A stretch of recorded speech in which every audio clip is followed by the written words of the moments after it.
বাংলাদেশের সঙ্গে অংশীদারিত্ব চুক্তির আলোচনা স্থগিত করেছে ইউরোপীয় ইউনিয়ন ইইউ। কোটা সংস্কার আন্দোলন ঘিরে বাংলাদেশে বিরাজমান পরিস্থিতির কারণে বাংলাদেশের সঙ্গে নতুন অংশীদারিত্ব ও সহযোগিতা চুক্তি নিয়ে আলোচনা স্থগিত করেছে ইউরোপীয় ইউনিয়ন ইইউ। আগামী সেপ্টেম্বর মাসে অনুষ্ঠিত প্রথম দফার এই আলোচনা হওয়ার কথা ছিল। বুধবার 31 জুলাই গণমাধ্যমে বিষয়টি নিশ্চিত করেছেন ইইউর ফরেন অ্যাফেয়ার্স বিভাগের মুখপাত্র নাবিলা মাসরালি। তিনি জানান, বাংলাদেশে বিরাজমান পরিস্থিতিতে এই আলোচনা স্থগিত করা হয়েছে।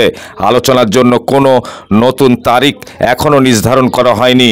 উল্লেখ্য, ইইউ অংশীদারিত্ব ও সহযোগিতা চুক্তির আওতায় বিভিন্ন দেশকে অর্থনৈতিক সহ বিভিন্ন ক্ষেত্রে সহযোগিতা দিয়ে থাকে। ইইউ বাংলাদেশের অন্যতম প্রধান বাণিজ্য অংশীদার।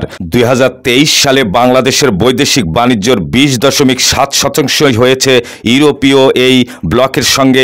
বাংলাদেশ ও ইউরোপের মধ্যে বাণিজ্য, অর্থনৈতিক ও উন্নয়ন সম্পর্ক বাড়ানোর লক্ষ্যে গত 25 অক্টোবর চুক্তির বিষয়ে আলোচনা শুরুর সিদ্ধান্ত হয়। উল্লেখ্য, বর্তমানে বাংলাদেশে কোটা আন্দোলন ঘিরে সহিংস রাজনীতির উদ্ভট পরিস্থিতির সৃষ্টি হওয়ায় জাতিসংঘ সহ বিশ্বের বিভিন্ন মানবাধিকার সংস্থা ও ক্ষমতাধর রাষ্ট্রগুলো গণতন্ত্র ও মানবাধিকারের পক্ষে বিভিন্ন বিবৃতি দিচ্ছে এবং উদ্বেগ প্রকাশ করেছেন।